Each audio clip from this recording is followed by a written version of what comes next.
Litre पानी में उबालेंगे और ये सुबह सुबह सेवन करेंगे तो इससे भी जो पथरी धीरे धीरे टूट के बाहर आ जाती है। पथरी में इसका योग एक और भी है, उसमें हम क्या करते हैं कि उसके अंदर हम वरुण की छाल, पाषाण भेद आता है, पाषाण भेद और कोकरू और इसमें सौंठ सबको बराबर मात्रा में लेकर और इसको 5 ग्राम सुबह 5 ग्राम शाम को पानी में उबाल के देंगे तो इससे भी पथरी धीरे धीरे निकल जाती है। इसके अलावा इसका एक योग और भी बनता है पथरी का, उसमें हम लेते हैं गोक्षुरु, पाषाण भेद, ब्रह्मी और वरुण और नागर, इन सबको समान मात्रा में लेंगे और गुड़ स्वाद अनुसार मिलाएंगे और लगभग इन सबको तो समान मात्रा में लेके हमने बराबर कर लिया। फिर इसके अंदर से जो मात्रा है वो हमने 4 ग्राम ले ली। जो औषधियां हैं नागर, वरुण, गोक्षुरु और पाषाण भेद और ब्रह्म, इनमें से 4 ग्राम ले ली समान मात्रा का जो पाउडर हमने बनाया था। और फिर इसके अंदर 4 ग्राम में हमने लगभग आधा ग्राम यव क्षार मिला लिया और फिर इसे पानी में बॉईल करके पी लेंगे। गुड़ स्वाद अनुसार मिला लेंगे तो ये भी अच्छा काम करता है। इसके अलावा जिन लोगों को किडनी डायलिसिस पे चल रही है उन लोगों के लिए एक योग है, उसमें वरुण की छाल,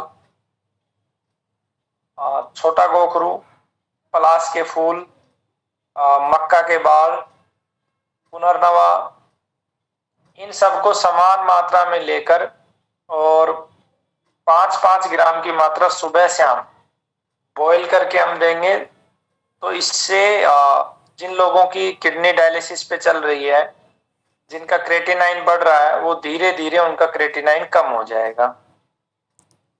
इसी योग में एक छोटा सा परिवर्तन हम करेंगे। वरुण की छाल, मक्का का बाल, पुनर्नवा, पलाश के फूल और उसके अंदर डालेंगे हम धनिया।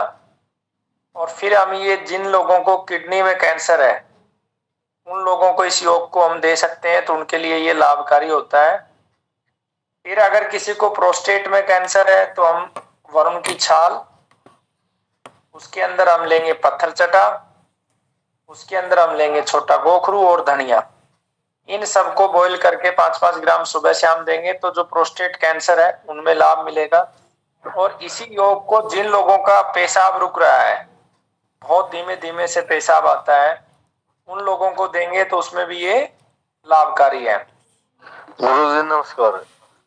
और जिन लोगों को जोड़ों में बहुत ज्यादा दर्द रहता है उन लोगों के लिए क्या करेंगे, उनके लिए 5 से 10 ग्राम ताजा पत्ते लेंगे वरुण के, उनका सवरस निकाल लेंगे और नारियल का दूध बना लेंगे, उसके साथ इसको सेवन कराएंगे तो जिन लोगों को आम वात है उसमें इससे आराम मिलेगा।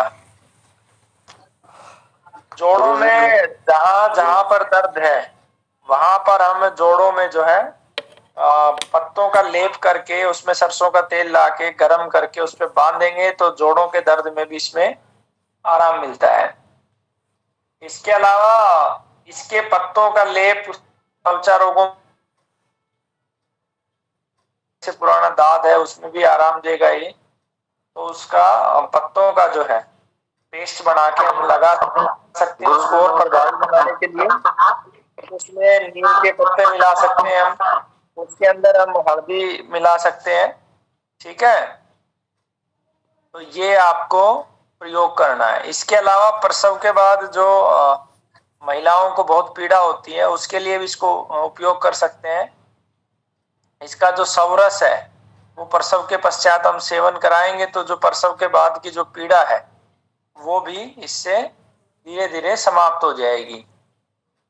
एक बच्चों के लिए योग बनता है वरुण का, इससे बच्चों का जो ना बल बढ़ता है, उनका बौद्धिक स्तर बढ़ता है, जिसमें ब्रह्मी, वरुण, शंखपुष्पी और ज्योतिषमती इन सबको बराबर मात्रा में लेकर बॉईल करके 1 से 2 ग्राम रोजाना देंगे तो बच्चों को जो है उनका इम्यून सिस्टम भी मजबूत होगा और बच्चों को किसी भी प्रकार की बीमारी नहीं होगी।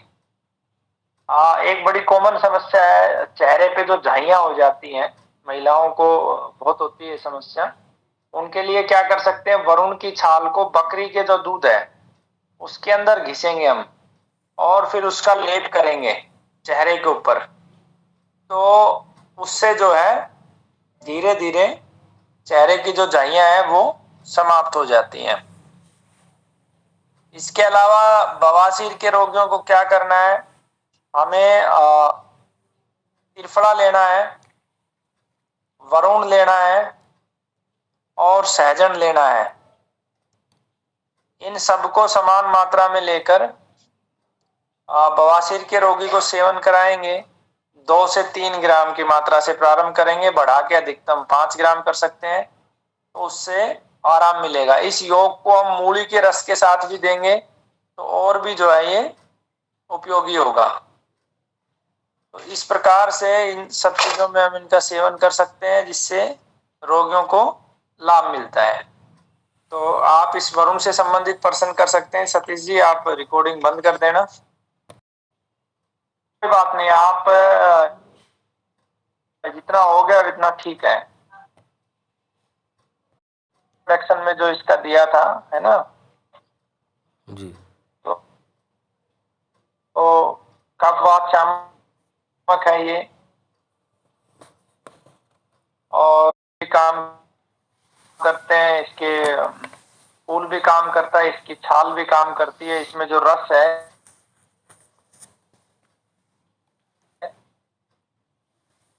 वो कटु रस है, कसाई भी है, मधुर है, तिक्त है,